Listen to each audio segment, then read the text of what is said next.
So for the past 20 years, I've been helping Malaysians and other Southeast Asians to speak better English. And through training thousands of Southeast Asians, I've discovered a very surprising truth. I've discovered that how well somebody communicates in English actually has very little to do with their English level. It has a lot to do with their attitude towards English.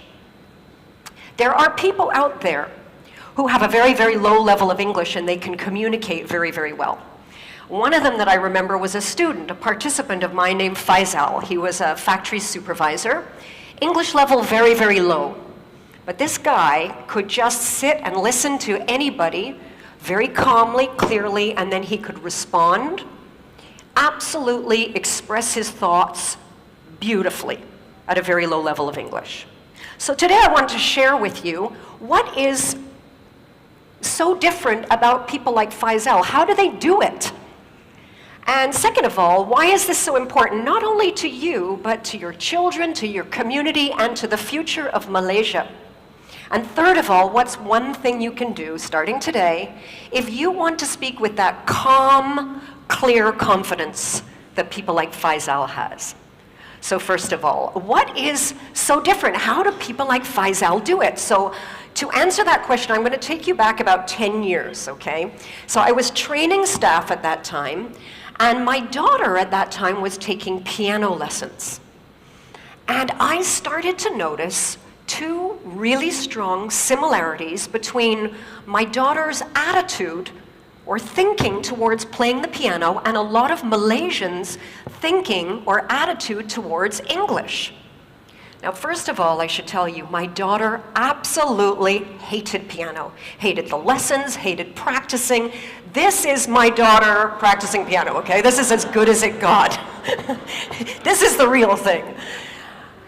And she dreaded going to piano lessons because to my daughter, going to piano lessons, she was filled with this sort of dread because it was all about not screwing up, right? Because like for a lot of piano students, to both my daughter and her teacher, her success in piano was measured by how few mistakes she made. Now at the same time, I noticed that a lot of Malaysians went into English conversations with the same sort of feeling of dread, this sort of feeling that they were going to be judged by how many mistakes they were going to make and whether or not they were going to screw up. Now, the second similarity that I noticed was to do with self-image. You see, my daughter, she knew what good piano sounded like, right? Because we've all heard good piano. And she knew what her level was, and she knew how long she'd have to play for to play like that. And a lot of Malaysians, I noticed, had this idea of what good, proper English is supposed to sound like, and what I see a lot of you nodding, and what their English sounded like, and how far they'd have to go to get there. And they also felt like they were, like my daughter, just bad. Bad piano player, bad English speaker, right? My English not so good lah, cannot, sorry shy cannot lah. So I could see these similarities, but I still couldn't figure out, okay, what is it about these people like Faisal that are so different that can just do it smoothly, calmly, with confidence? And one day I discovered that answer, and I discovered it quite by chance. It was a day when my computer broke down and I had to go to a cyber cafe. Now, okay, it was my first time, and I discovered cyber cafes are disgusting places, okay? They're really gross, they're smelly, and they're filled with boys, and they're all playing noisy, violent games. They're just disgusting places. But I had to go there, so I sit down, and I start noticing this guy beside me, and I become very, very interested in this guy next to me.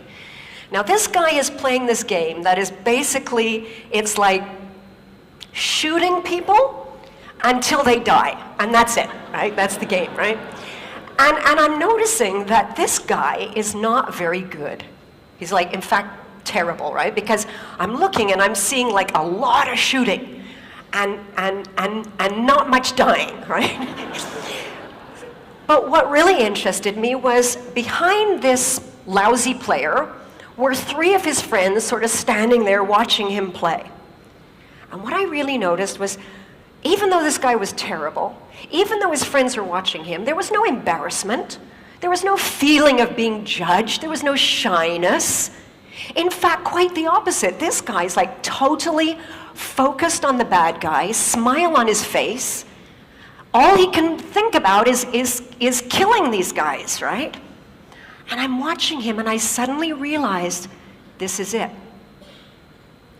This is the same attitude that people like Faisal have when they speak English. Just like this guy, when Faisal goes into an English conversation, he doesn't feel judged. He's entirely focused on the person that he's speaking to and the result he wants to get.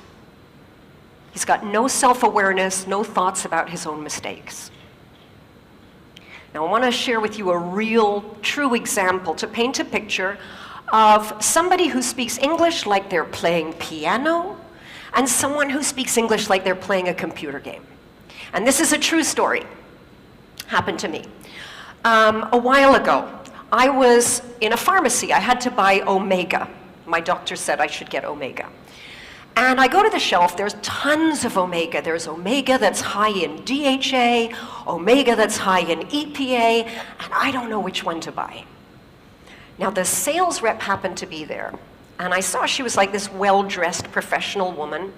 I walk over to her, and I see this look as she sees me, this sort of, it's a look I recognize very well. Her eyes go all wide. It's sort of that panic, oh my God, I gotta speak to a native speaker and she's gonna judge me and notice my mistakes. I go up to her and I explain my situation, which Omega do I get? And she starts explaining to me everything about DHA and EPA you could possibly imagine. She speaks very quickly, goes all around in circles, and when she finishes, no idea what to buy, right? So I turned to the girl behind the counter. Now, the girl behind the counter, I heard her before, her English level is very low. But when I walk over to her, this girl, there's no fear. In fact, she's just looking at me. You know that look? Like, yeah, okay, so how? Right. Yeah, I've been in Malaysia a long time. So I go up to her and I explain the problem, EPA, DHA. She looks at me, she says, okay, EPA for heart, DHA for brain. Your heart okay or not? So I said, yeah, I said my heart is really, I think it's pretty good. She says, your brain okay or not? I said, yeah, no. No, my brain is not as good as it used to be. She looked, she said, okay la, you take Omega DHA, can? Problem solved, right? So we've got 2 different kinds of communicators. We've got the one who's got a high level, but totally focused on herself and getting it right, and therefore very ineffective. We've got another one, low level, totally focused on the person she's talking to and getting a result. Effective. And therein lies the difference.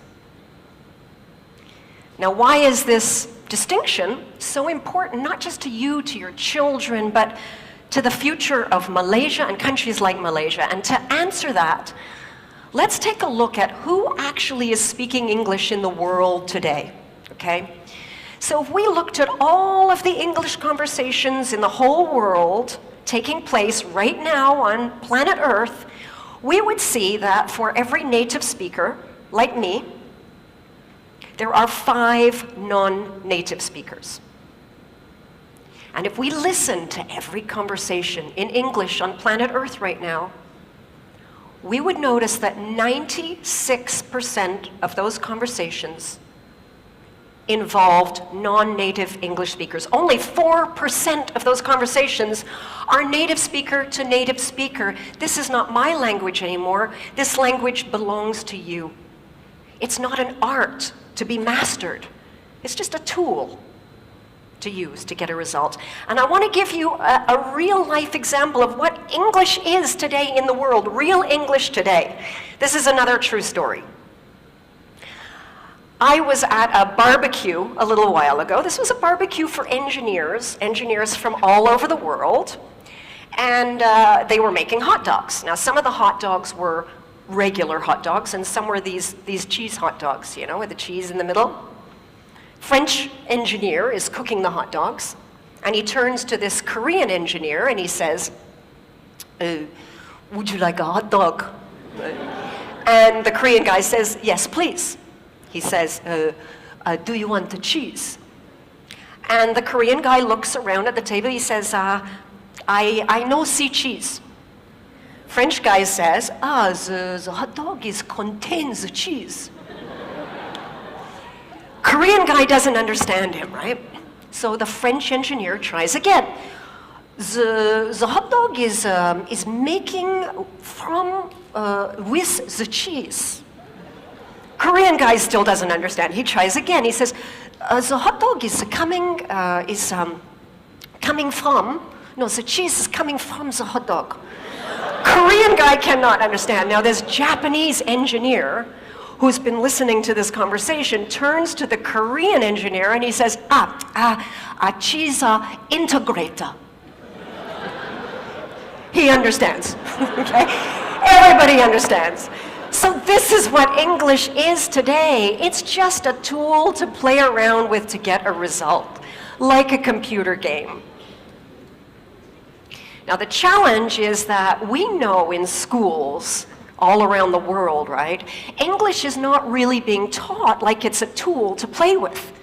It's still being taught like it's an art to master. And students are judged more on correctness than on clarity. Some of you might remember the old comprehension exam in school. Does anybody remember in school when you would get a question about a text that you read? You'd have to read through some text, right? And then answer a question to show that you understood the text. And this may have happened to you, that you showed that you understood the text, but you got a big X because you made a little grammar mistake. Like this student. Now this student clearly understood paragraph 4, but no, not correct, because he left the letter N off the word environment. But in the real world, what would matter? In the real world, what would matter is, did you understand the email, or did you understand your customer, so that you can go ahead and take action? Now the problem that I see here, over and over, is that people take the attitude they developed about English in school and they bring it into their adult life and into their work. And if you're in a stressful situation and you're having a conversation and you're trying to give a result to someone and say it correctly, your brain multitasks. It cannot do two things at once. And what I see is the brain just shutting down. And you may recognize these 3 symptoms of the brain shutting down. The first one is that your listening goes. Someone's talking to you and you're so busy thinking about how you're going to respond and express yourself correctly, you don't actually hear what the other person said. And I can see a lot of nodding in the audience. The second thing to go is your speaking. Your mind sort of shuts down, and that vocabulary you do know just disappears, and the words don't come out. The third thing to go is your confidence. And the worst thing about this is you may only be confident because you cannot express yourself clearly, but to the person talking to you, they may misunderstand this as a lack of confidence in your ability to do the job, to perform.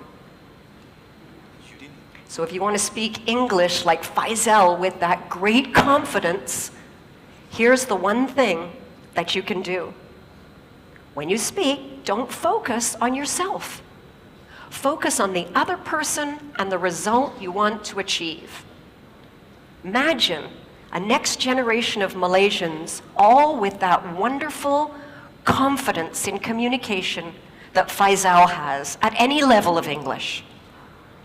Because let's remember that English today, it's not an art to be mastered. It's just a tool to use to get a result. And that tool belongs to you. Thank you.